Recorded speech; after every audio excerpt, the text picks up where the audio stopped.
Kodifikasi terkait penyakit khusus tertentu. Perkenalkan dari kelompok 7 yang beranggotakan 1. Hirna Vanu Rahmawati dengan NIM 210205144. Yang kedua ada Mutia Dwi Pratiwi dengan NIM 210205149. Yang ketiga ada Salsabila Vidya Nurani dengan NIM 210205156. Pengantar penyakit infeksi. Pengertian infeksi. Menurut Kamus Kedokteran Dorlan tahun 2012, infeksi merupakan masuknya mikroorganisme yang memperbanyak diri di jaringan tubuh yang menyebabkan peradangan. Sedangkan menurut Potter dan Perry tahun 2010, infeksi luka adalah infeksi yang sering ditemukan yang berhubungan dengan pelayanan kesehatan atau nosokominal. Masing-masing penyakit infeksi memiliki gejalanya tersendiri dan pengobatan yang berbeda-beda, tergantung penyebabnya. Setiap penyakit infeksi juga memiliki masa inkubasinya masing-masing. Masa inkubasi adalah jeda waktu dari saat mikroorganisme masuk ke dalam tubuh seseorang hingga orang tersebut menunjukkan gejala penyakit infeksi. Ada yang memiliki masa inkubasi selama beberapa hari, bulan. Penyakit infeksi berdasarkan penyebabnya. Yang pertama, ada infeksi virus.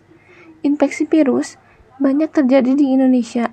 Contohnya seperti ISPA, influenza, cacar, COVID-19, campak, hepatitis, DBD, HIV/AIDS, juga gastroenteritis.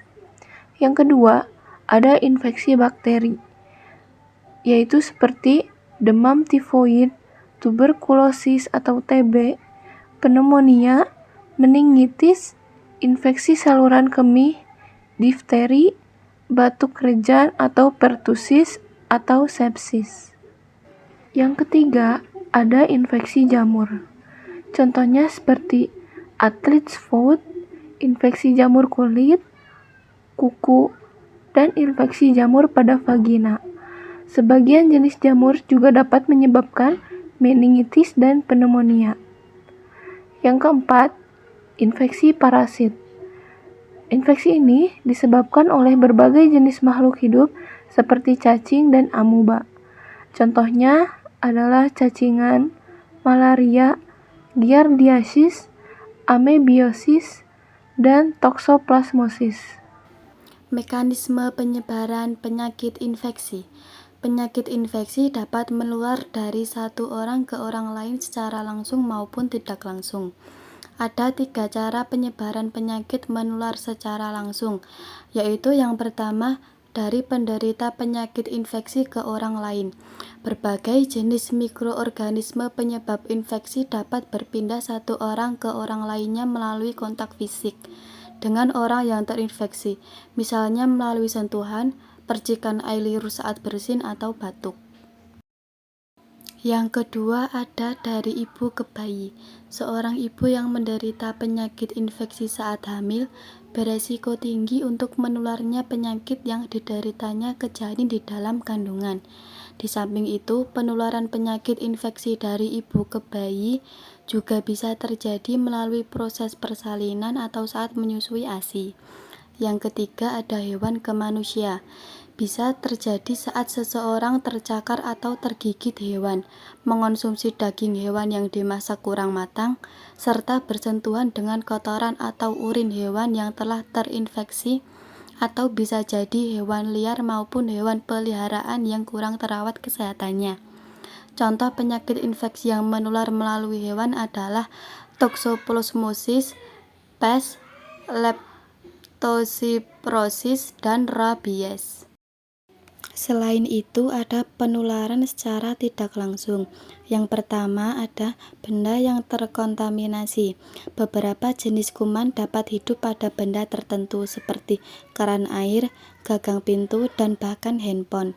Penularan bisa terjadi ketika menyentuh benda yang telah terkontaminasi kuman atau benda milik penderita penyakit infeksi. Yang kedua ada makanan dan minuman yang terkontaminasi.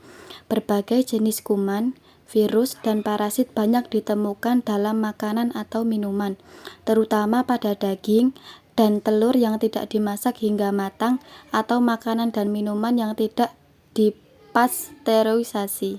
Yang ketiga ada gigitan serangga. Banyak penyakit infeksi yang menular melalui gigitan serangga, misalnya nyamuk. Contoh penyakit infeksi akibat gigitan serangga ini adalah demam berdarah, malaria, filariasis atau gigi gajah, chikungunya, dan infeksi virus Zika. Dan yang terakhir ada mekanisme transmisi mikroba patogen ke penjamu yang rentan melalui 2 orang. Yang pertama ada transmisi langsung, penularan langsung oleh mikroba patogen ke pintu masuk yang sesuai dari penjamu. Sebagai contoh adalah adanya sentuhan, gigitan, atau adanya droplet nuclei saat bersin, batuk, berbicara, atau saat transfusi darah dengan darah yang terkontaminasi mikroba patogen.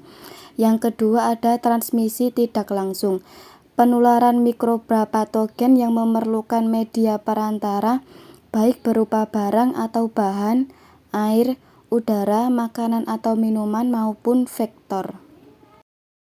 Terima kasih. Wassalamualaikum warahmatullahi wabarakatuh.